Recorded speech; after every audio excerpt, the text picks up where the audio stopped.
Bienvenue pour une petite vidéo de présentation d'utilisation de l'outil BeetleDo de beetlechoice.com. Cette vidéo est consacrée à la gestion d'objectifs. Alors j'ai un compte initié sur le sujet qui vous présente quelques objectifs renseignés. Donc pour rappel, dans BeetleDo, nous avons un certain nombre de listes avec des structures spécifiques aux usages, et les objectifs, c'est quelque part la première étape quand on veut réaliser un projet, par exemple. Donc ici, effectivement, les objectifs, on peut avoir les objectifs sur le changement, mais ici, on va se consacrer à la réalisation. Vous avez dans la liste déjà deux objectifs renseignés avec différentes caractéristiques des objectifs. Pour qu'un objectif ne soit pas qu'un rêve, il lui faut une date cible de réalisation qu'on voit ici. Il faut être capable d'évaluer finalement est-ce que l'objectif est à court, moyen, long terme et quelle importance il revêt pour vous de manière à pouvoir prioriser les objectifs sur lesquels on veut travailler. Voilà, donc l'outil nous permet de renseigner des informations sur les objectifs et de faire des liens avec d'autres éléments, puisque finalement la réalisation d'un objectif c'est un peu un projet. Dans le cas ici, nous avons donc avec le bouton de lien accès aux différents éléments associés à cet objectif. Donc si je crée ici, si je clique ici, pardon, vous visualisez dans la page transverse les éléments qui sont liés à mon objectif.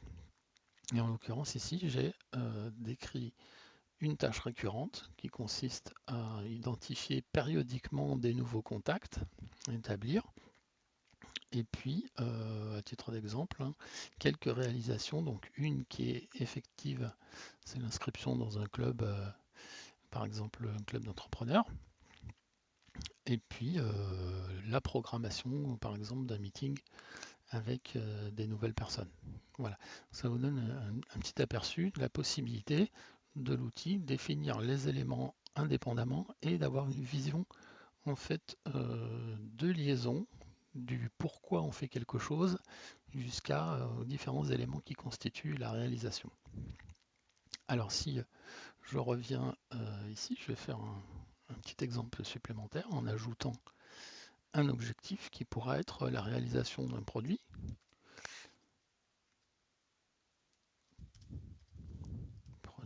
Voilà, que je vais considérer comme prioritaire à court terme.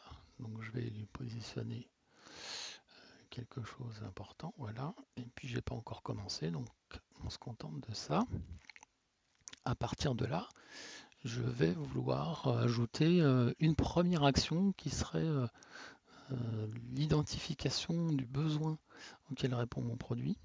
Et dans ce cas, je vais aller modifier mon objectif pour lui ajouter une suite ici qui va être une action. Je peux avoir différents éléments, mais en l'occurrence, ce qui m'intéresse, c'est l'action. Je vais l'enregistrer et là, il va m'ouvrir un formulaire de création d'action. Et donc, ma première action, c'est identifier le besoin, ou les besoins plutôt.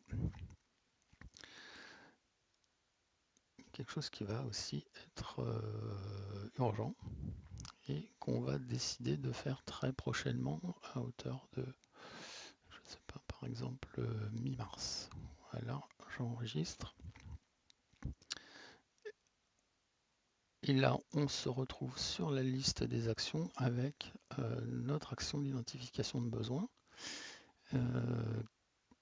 qui va être une tâche qui va nous prendre un certain temps. Donc on va avoir un avancement qu'on va pouvoir faire évoluer au fur et à mesure des réalisations. Et puis, quelque part, pour identifier les besoins, on va enregistrer des choses qu'on va pouvoir faire.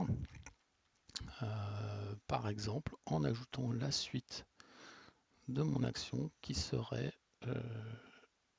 un événement qui va constituer à rédiger une documentation. documentation produit. Voilà. Et pour ça, on va fixer un objectif qui sera évidemment plus proche que la fin de l'action. Voilà, ici je vois mon historique. Et si je reviens en visuel sur mon objectif, donc là j'ai toujours mon objectif tel qu'il est défini, la réalisation du produit. Et si je veux voir l'ensemble des éléments qui sont accrochés, je clique sur le lien. Et là donc je vois ma réalisation de produit, elle n'est pas datée dans la cible. Ça va se traduire par une action et une réalisation.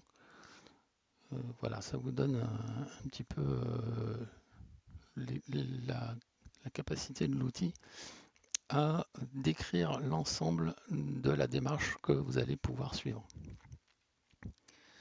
Toujours partir du pourquoi, donc de l'objectif lui-même, pour aller vers les étapes de réalisation. Revoir périodiquement ces objectifs pour les classer, les trier, les prioriser et voir comment ils avancent. Et puis voilà, c'est les points principaux pour gérer un objectif avec l'outil. Donc on a fait le tour de la question assez rapidement. Merci à vous pour votre attention. J'espère que cette vidéo vous sera utile. Et à bientôt pour de prochaines vidéos.